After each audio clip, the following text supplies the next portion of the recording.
हम किसी क्लासेज में एक बार प्रिय विद्यार्थियों का फिर से स्वागत। अभी तक यूपीपीसीएल 2014 का पेपर सॉल्व किया जा रहा है। 133 नंबर क्वेश्चन पे हम लोग पहुंचे हैं। आइए देखते हैं। क्वेश्चन है, ध्यान से सुनिएगा।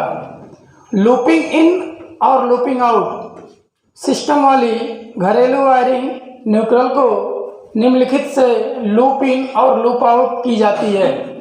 लूप इन लूप आउट, जैसा कि वायरिंग वाला चैप्टर जब पढ़ाया गया था तो उसमें एक बताया गया था टेम्परेरी वायरिंग और एक बताया था अस्थायी वायरिंग। तो ये जो जैसे सीलिंग रोज है ना, जब किसी बल्ब को, अगर कोई ये मान लीजिए बल्ब है, इस बल्ब को आपको जलाना है, इस बल्ब को आपको जलाना है, तो इसके लिए एक फेस चाहिए और एक न्यूट्रल चाहिए। बात समझ में आ रहा है ना? तो ये कियल हो गया और एक, तो ये बल्ब क्या होगा, ग्लो करने लगेगा। तो ये 33 नंबर 133, मतलब ऑप्शन देखते हैं। ये कह रहा है सीलिंग रोज की माध्यम से हम फैन को कनेक्शन दे सकते हैं। लैंप होल्डर की सहायता से लैंप को जलाया जा सकता है। सॉकेट को सप्लाई भी दी जा सकती है, फेस और न्यूट्रल। ये लेआउट है, ठीक है। लूपिंग इन लूपिंग आउट, तो इसमें से क्या ऑप्शन है? एक ऑप्शन है इनमें से सभी, तो वही सही है, इनमें से सभी। क्लियर? लूपिंग इन लूपिंग आउट मतलब आप उसको सप्लाई दोगे। जैसे मान लीजिए कोई ये सर्किट है, तो इसको पहले आप सप्लाई से जोड़ोगे ना, इन करोगे ना, फिर ना इसमें कोई इक्विपमेंट लगाओगे। मान लीजिए हमने एक बल्ब लगा दिया, तो इसको इस तरीके जब लगाएंगे तभी ना ये बल्ब जब ग्लो करेगा। तो लूपिंग इन लूपिंग आउट, क्लियर? आपने उसमें इन किया फिर आउट किया। 133 नंबर क्लियर। 134 नंबर, ध्यान से सुनिएगा। किसी उद्योग में 3 फेज मोटर लोड और प्रकाश लोड 3 फेज से असंतुलित तौर पर वितरित है, मतलब असंतुलित लोड है। इस उद्योग को 3 फेज 4 वायर सिस्टम द्वारा पावर की सप्लाई दी जा रही है और TPN स्विच फ्यूज द्वारा नियंत्रित है। यदि न्यूट्रल लिंक ढीला हो और आगम सप्लाई का न्यूट्रल चालक इस व्यवस्था से होकर जाए, तब निम्नलिखित में से क्या हो सकता है? नॉर्मली प्रैक्टिकली आप लोगों ने देखा होगा कि जब न्यूट्रल पॉइंट ढीला रहता है, न्यूट्रल पॉइंट वीक रहता है या ढीला रहता है, तो क्या सप्लाई प्रॉपर पहुंच पाती है? नहीं। ऑप्शन देखते हैं। मोटर ठीक ठाक चलेगी लेकिन सभी लैंप नहीं जलेंगे। मोटर ठीक ठाक चलेगी लेकिन सभी लैंप मंद देंगे या मंद प्रकाश देंगे। मोटर ठीक ठाक चलेगी लेकिन सभी लैंप अधिक प्रकाश देंगे।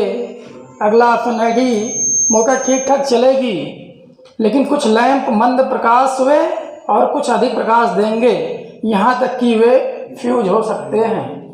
ऐसा क्यों? ये सही क्यों है? क्योंकि 3 फेज मोटर जो है उसको न्यूट्रल की तो ज़रूरत नहीं है, तो पहला मतलब मोटर आसानी से चलेगा, मोटर में कोई दिक्कत नहीं आएगा। लेकिन जो लैंप और प्रकाशित हो रहे हैं तीनों फेस में, तो उसमें वो जब न्यूट्रल टच करेगा, जब उसको छोड़ेगा, मतलब स्पर्श करेगा, बिना स्पर्श के वो लुक इस तरीके से कुछ जलेगा ना, तो स्पार्किंग भी करेगा। तो इस कंडीशन में आपका बल्ब फ्यूज होने के चांसेस बढ़ जाएंगे। बात समझ में आ गई? तो इसका ऑप्शन क्या होगा? डी। अगला क्वेश्चन, यदि मुख्य वितरण बोर्ड मतलब मेन डिस्ट्रीब्यूशन बोर्ड पर 3 फेज 400 वोल्ट और 50 हर्ट्ज की सप्लाई आ रही है, मतलब अगर बात करें कोई मेन बोर्ड है जो 3 फेज है, 400 वोल्ट सप्लाई और 50 हर्ट्ज पे सप्लाई आ रही है, क्लियर? आ रही हो और भू संपर्कन के लिए बस बार भी लगा हो। भू संपर्कन के लिए मतलब अर्थिंग के लिए बस बार लगा हो, बस बार भी लगा हो, तब 230 वोल्ट रेटिंग के लैंप और पंखे, 230 वोल्ट के रेटिंग के लैंप और पंखे। ऑप्शन पहला ऑप्शन है मुख्य वितरण बोर्ड से 230 वोल्ट रेटिंग के पंखों और लैंपों को चलाया नहीं जा सकता। क्यों नहीं चलाया जा सकता? अब लेकिन जो 3 फेज सप्लाई है 400 से तो चलाया नहीं जा सकता, 230 वोल्ट वो 3 फेज से नहीं चलेगा। आईई नियमों के अनुसार 230 वोल्ट रेटिंग के पंखों और लैंपों को चलाया नहीं जा सकता। ये भी वही मामला है। 230 वोल्ट रेटिंग के पंखों और लैंपों को चलाया जा सकता है, लेकिन यह आईई नियमों के अनुसार नहीं है। यह आईई नियमों के अनुसार नहीं है, लेकिन चलाया जा सकता है। सुरक्षा को अनदेखा किए बिना 230 वोल्ट रेटिंग के पंखों और लैंपों को चलाया जा सकता है। ये तो वैसे गलत है, अनदेखा क्यों कर सकते हैं भाई? तो यहाँ पे ऑप्शन सी आपका सही बन रहा है। 230 वोल्ट रेटिंग के पंखों और लैंपों को चलाया जा सकता है, लेकिन यह आईई नियमों के अनुसार नहीं। अगला, निम्नलिखित के प्रयोग से बिजली के कारण लगी आग को बुझाया जा सकता है। अगर बिजली से आग लग गई है तो कैसे उसको बुझाओगे? अब आग कितने प्रकार के होते हैं? सबसे पहले ये जानना जरूरी है। तो जो फायर है वो 4 टाइप। फायर कितना? 4 टाइप। कौन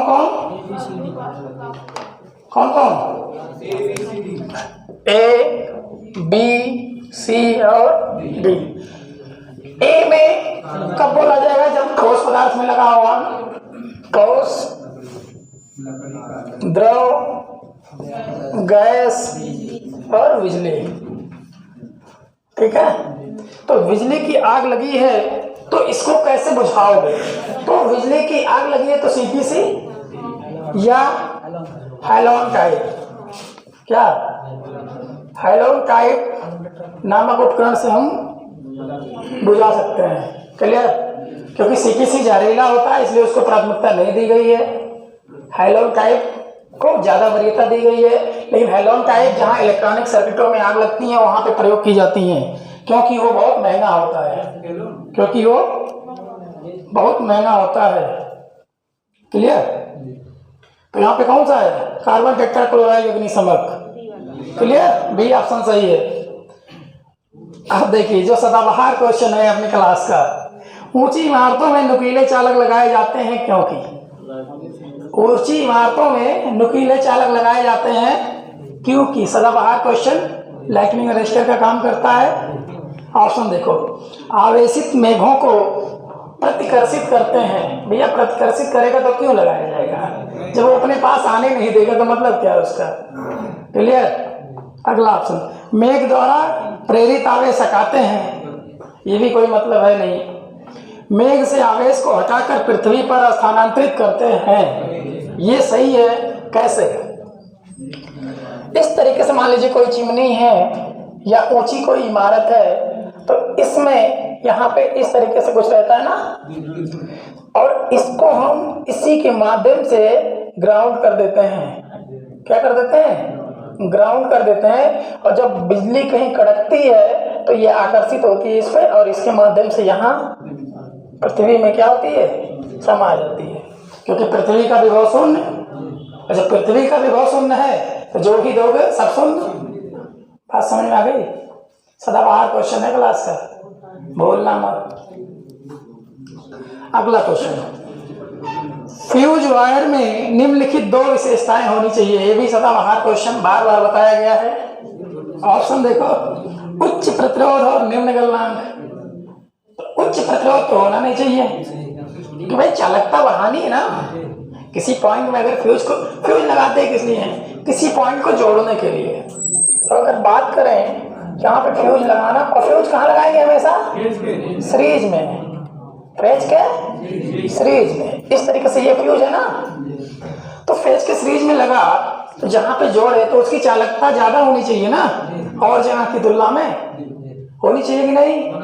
होनी चाहिए। तो फिर ये तो ऑप्शन गलत, प्रतिरोध उच्च तो होगा नहीं। क्लियर? अगला ऑप्शन, उच्च प्रतिरोध उच्च गलनांक। भाई गलना तो जरूरी है ना, तो ये भी गलत। निम्न प्रतिरोध उच्च गलनांक। चलिए ठीक है, प्रतिरोध तो एक जगह काम बन गया, लेकिन क्या जब वो गर्म होगा तो उसे गलना भी तो चाहिए, तो उच्च गलनांक दे रहा है, इसलिए गलत है। अब अगला ऑप्शन है निम्न प्रतिरोध निम्न गलनांक, ये सही है। तो जो फ्यूज की प्रॉपर्टी या विशेषता है क्या है? निम्न प्रतिरोध और निम्न गलनांक।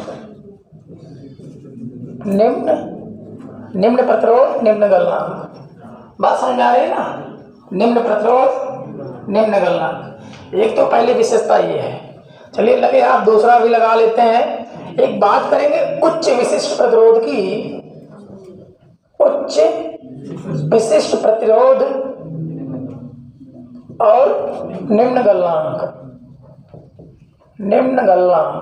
ये भी सही है, ये दोनों ऑप्शन सही है।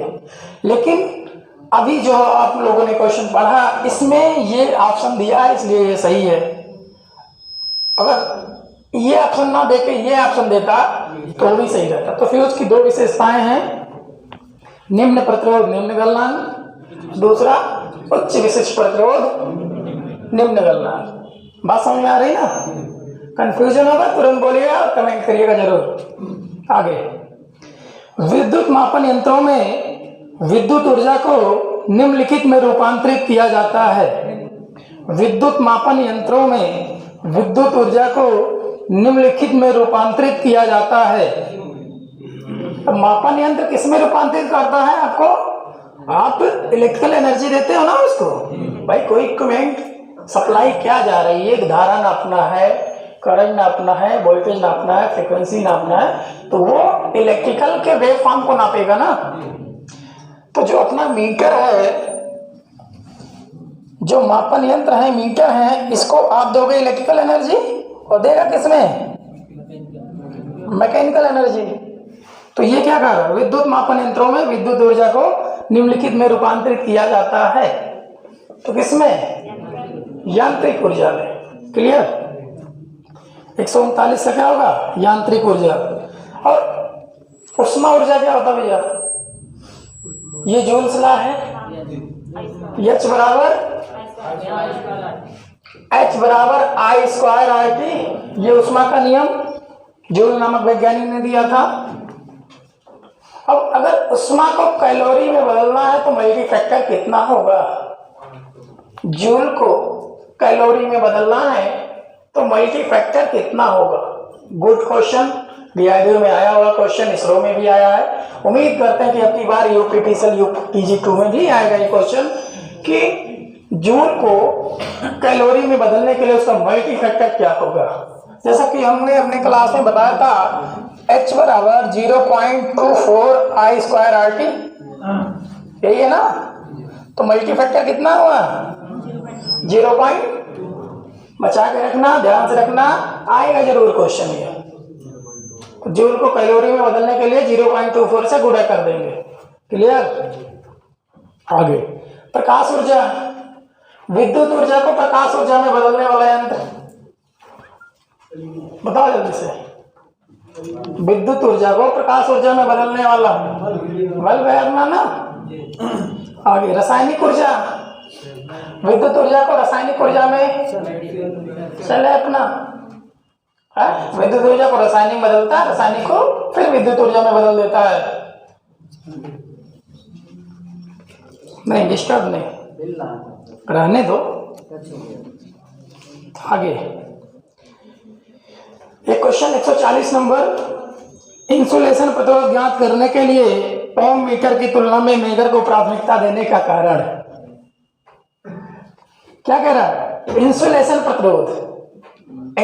प्रतिरोध ज्ञात करने के लिए ओम मीटर की तुलना में मेगर को प्राथमिकता क्यों दी जाती है? ये रीजन क्या है? मेगर को प्राथमिकता क्यों दी गई भैया? प्रिय विद्यार्थी, एकदम मन लगा लो, जंग के इस पार और उस पार खड़े हो आप। क्लियर? अब ओम मीटर और मेगर की बात करें, क्वेश्चन नंबर 140। अगर ओम मीटर और मेगर की बात की जाए तो ओम मीटर क्या है? कम मान के प्रतिरोध को नापेगा, कम मान के प्रतिरोध को मापेगा। क्लियर? और मेगर मेगर उच्च मान का प्रतिरोध नापेगा और मेगर को क्या बोलते हैं? इंसुलेशन टेस्टर भी बोलते हैं। क्या बोलते हैं इसका दूसरा नाम? Insulation tester. और ये जो वैल्यू नापता है, जो रेजिस्टेंस नापता है, वो मेगा ओम में नापता है। इसमें नापेगा मेगा ओम में। और जो इसकी स्पीड होती है, जब आप हाथ से घुमाते हैं तो इसकी स्पीड जो मिलती है 140 से 160 आरपीएम। कितना? और ये अलग अलग डिजाइन किए जाते हैं, 500 वोल्ट, 1100 वोल्ट, ये डिजाइन किए जाते हैं। क्लियर? तो इंसुलेशन टेस्टर को इंसुलेशन टेस्टर भी नाम दिया गया किसका? मेगर का। ठीक है, 500 वोल्ट भी, 1100 वोल्ट भी, अलग अलग डिजाइन किए जाते हैं। हम लोग जो टेस्टिंग में यूज करते हैं वो 500 वाला यूज करते हैं। जब उसके आप हैंडल को घुमाओगे तो 500 वोल्ट इंड्यूस करेगा, पैदा करेगा। उसमें एक परमानेंट डायनमो टाइप का जनरेटर लगा होता है। कौन सा? Dynamo type. डायनमो टाइप क्या होता है? जनरेटर। और ये रेजिस्टेंस भैया कम मान का रेजिस्टेंस नापता है, कम मान का प्रतिरोध नापता है। और ये जरूरी है कि इन दोनों में, मेगर में कंट्रोलिंग डिवाइस नहीं होती। मेगर में कंट्रोलिंग डिवाइस नहीं होती। क्लियर? मेगर में कंट्रोलिंग डिवाइस नहीं होती। इसलिए अगर मेगर को आप कभी देखिएगा तो उसका जो पॉइंटर होता है ना, वो 0 पे होता है ना इनफाइनाइट पे होता है, वो बीच में कहीं घूमता रहता है। ठीक है, अब आगे बात करें तो इसके जो स्केल होते हैं वो इनफाइनाइट से शुरू होते हैं। कहाँ से शुरू होते हैं? इसके स्केल जो है इनफाइनाइट से शुरू होते हैं। दाहिने तरफ 0 और बाएं तरफ इनफाइनाइट। और जो सभी स्केल होते हैं सब 0 से शुरू होते हैं। लेकिन ओम मीटर और मेगर की बात करें तो ये कहाँ से शुरू होते हैं? इनफाइनाइट से। याद रखना, बहुत इंपॉर्टेंट है। ऐसे बना देगा पैरामीटर और बताएगा ओम्स का कौन सा है या रेजिस्टेंस नापने वाले वैल्यू का इंडिकेटर कौन सा है। तो अभी तो हम लोग क्वेश्चन पे आते हैं। अभी तो इस समरी चल रही थी। अब देखिए, इसमें स्लो का प्रयोग नहीं किया जाता। कहाँ किया जाता भैया? नहीं किया जाता। गलत। ओम मीटर की अपेक्षा इसमें विभव अधिक होता है। यही सही है। विभव हमने बोला ना, 500 वोल्ट, 1100 वोल्ट के डिजाइन किए जाते हैं, और जबकि ओम मीटर में सेल लगाया जाता है 2 वोल्ट, 6 वोल्ट, 10 वोल्ट। बात समझ आ रही ना? ये ज्यादा डिजाइन किया जाता है, इसमें 9 वोल्ट है। ओम मीटर में सेल लगाते हो ना, तभी ना नापता है ना। एक आता है एवियोमीटर, एक आता है एवियोमीटर जिसको बोलते हैं मल्टीमीटर। एवियोमीटर क्या करता है भैया? एवियोमीटर ओम रेजिस्टेंस नापेगा, वी माने वोल्टेज नापेगा, ए माने करंट नापेगा, ampere, ampere volt ohm. Avometer को ही मल्टीमीटर बोलते हैं। तो बात समझ में आई क्या? यहाँ पे जो विभव है वो ज्यादा है, इसलिए इंसुलेशन रेजिस्टेंस नाप रहा है। और ये रेजिस्टेंस नाप रहा है, किसी कंडक्टर का रेजिस्टेंस नाप रहा है। और यहाँ पे जो विभवांतर है, जो विभव है उसका कम है। बात समझ में आई? तो ये भी वाला ऑप्शन सही है। ठीक है, अब एक ऑप्शन दे रहा है, यह प्रतिरोध की विस्तृत रेंज रिकॉर्ड करता है। रिकॉर्ड कहाँ करता है? बताता है ना, रिकॉर्ड थोड़ा करेगा वो। इनमें से सभी, जब पहला ही नहीं है तो सभी कहाँ से होगा? जब पहला नहीं है तो सभी वाला ऑप्शन तो गया, बचा दो में ऑप्शन सही होने के 50%। तो दिमाग लगाना लग जाएगा। आगे, हिस्टेरेसिस और भंवर धारा त्रुटि निम्नलिखित में न्यूनतम होती है। हिस्टेरेसिस लॉस और एडी करंट लॉस, कौन सा धारा त्रुटि निम्नलिखित में न्यूनतम होती है? किस टाइप के यंत्र में? यंत्र दिया है, ये दिया है एमआई। एमआई मतलब, आइए इसको डिस्क्राइब करते हैं। बढ़िया क्वेश्चन है, मीटर चेकर से है, मेजरिंग इंस्ट्रूमेंट से है। एक ही क्वेश्चन में सब क्लियर कर दिया है। आइए बात करें एमआई टाइप। एमआई मतलब मूविंग आयरन है। बात नहीं। 141 नंबर। MI मतलब मूविंग आयरन। MI टाइप यंत्र जो है वो AC और DC दोनों पे काम करेगा। AC और DC दोनों पे काम करेगा। अब एक है MC टाइप, एक है MC टाइप। ये मूविंग कॉइल ये सिर्फ DC पे काम करेगा। एक दोनों का हाइब्रिड मॉडल है डायनमो टाइप मीटर माप यंत्र। डायनमो टाइप जो यंत्र है वो AC और DC यही कंफ्यूजन करता है। जो MI में जो डायनमो टाइप का मीटर बनाया जाता है वो AC और DC दोनों पे काम करता है, जिसको बोलते हैं PMMC, permanent magnet moving coil. ठीक है, ये AC और BC दोनों पे काम करता है। अब यहाँ पे कह रहा हिस्टेरेसिस और भंवर धारा त्रुटि निम्नलिखित में न्यूनतम होती है, तो ये होगा अपना डायनमो टाइप माप यंत्र। ठीक है, कौन सा होगा? डायनमो टाइप माप यंत्र। 142 नंबर। क्योंकि डायनमो टाइप क्यों होगा भैया? उसमें परमानेंट मैग्नेट यूज किया जाता है ना, इसीलिए। डायनमो प्रकार में वायु क्रोधित कुटली प्रयोग में ली जाती है, तो इसे लौहानियां न्यूनतम होती हैं। जब उसके कोर को लेमिनेट करोगे तो क्या होगा? लौहानियां कम होगी। भंवर धारा लेमिनेट करने से लौहानियां कम होती हैं। लौहानियां किसके अंतर्गत आती है? आयरन लॉस में। क्लियर? तो जब हम आयरन लॉस की बात करते हैं, अब यहीं देख लेते लगे यार, आयरन लॉस क्या है भैया? क्या है? Open circuit test. याद रखना, ओपन सर्किट टेस्ट। अब आयरन लॉस को दो भागों में बांट भी दिया गया, एक हिस्टेरेसिस और एक एडी। जब हिस्टेरेसिस की बात करें तो WH बराबर BM power 1.6 into F into V, और एडी की बात करें तो square BM square F square into T square. V यहाँ पे क्या है?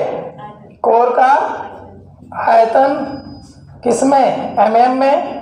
अब बात करें अगर हिस्टेरेसिस लॉस को कम करना हो, हिस्टेरेसिस लॉस को कम करने के लिए क्या करते हैं? सिलिकॉन की मात्रा मिलाई जाती है।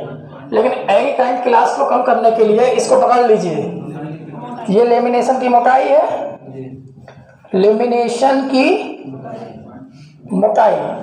और मोटाई को कम किया जा सकता है ना, तो मतलब पत्तियों को क्या करेंगे? रिविट करेंगे, लेमिनेट करेंगे। लेमिनेट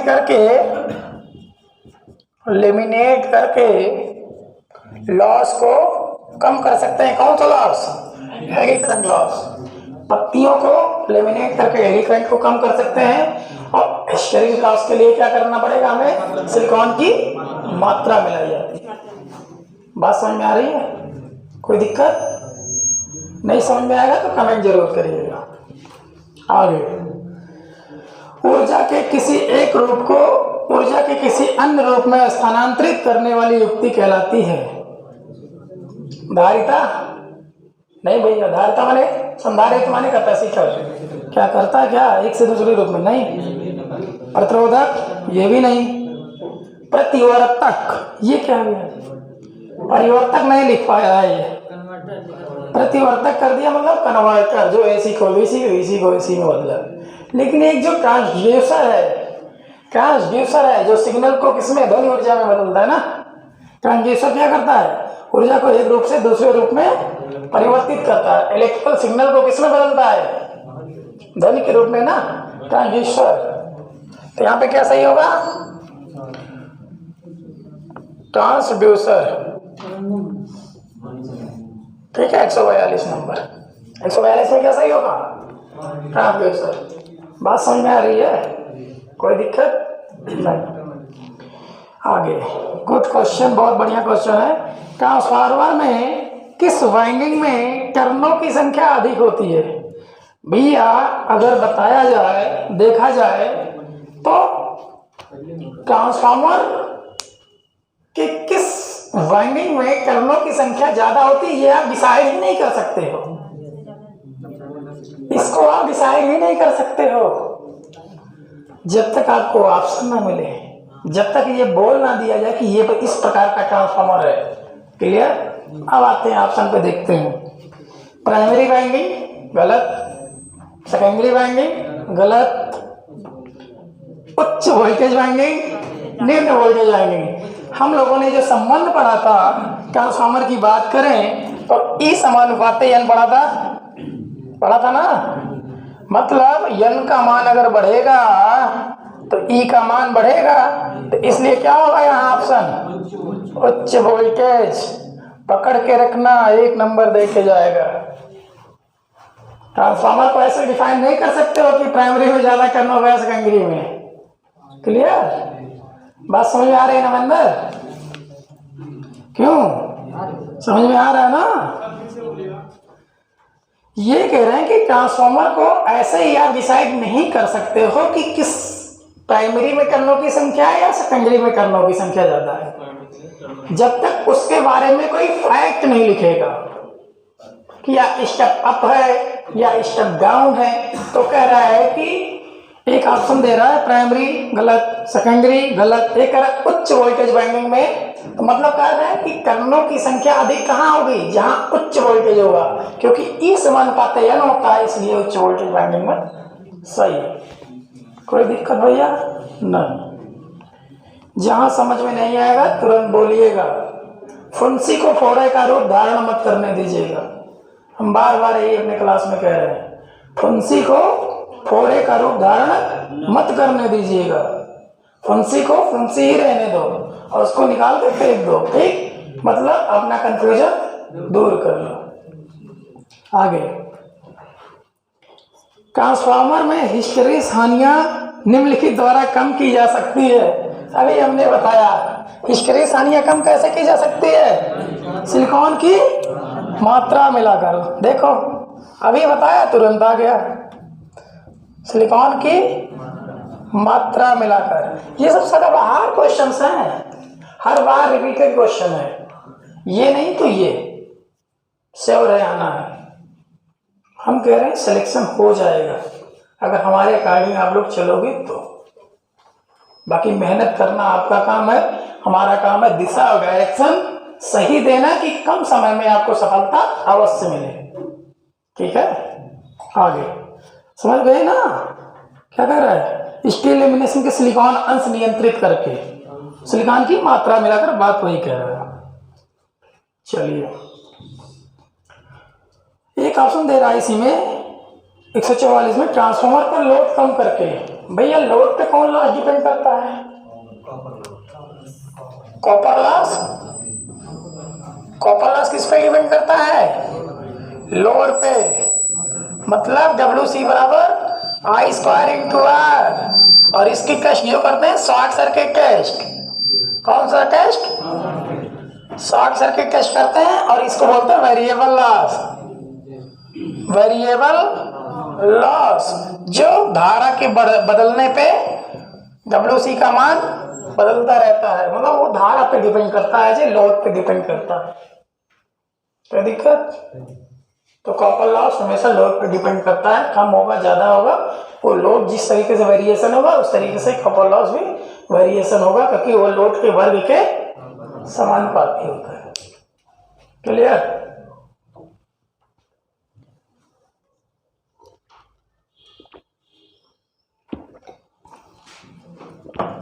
आगे 144 हो गया। 145 सिंगल फेज प्रेरण मोटर आमतौर पर निम्नलिखित पर प्रचलित होती है। मतलब कह रहा है कि सिंगल फेज जो मोटर होता है वो किस पर प्रचलित होती है? ऑप्शन पे आइए। कह रहा है इकाई पावर फैक्टर पे संभव है? नहीं। इकाई पावर फैक्टर संभव नहीं है। इकाई पावर फैक्टर पे अपना कौन सा काम करेगा? Synchronous motor. सिंक्रोनस मोटर जो है लीडिंग, लैगिंग और यूनिटी तीनों प्रकार के पावर फैक्टर पे काम करता है। क्लियर? बात समझ में आ रही है ना? आगे तो इकाई पे होगा नहीं, 0.8 अग्र पावर फैक्टर क्या लीड करेगा क्या? इंडक्टिव कॉइल है ना, आइए देखते हैं, स्क्रीनशॉट ले लीजिएगा।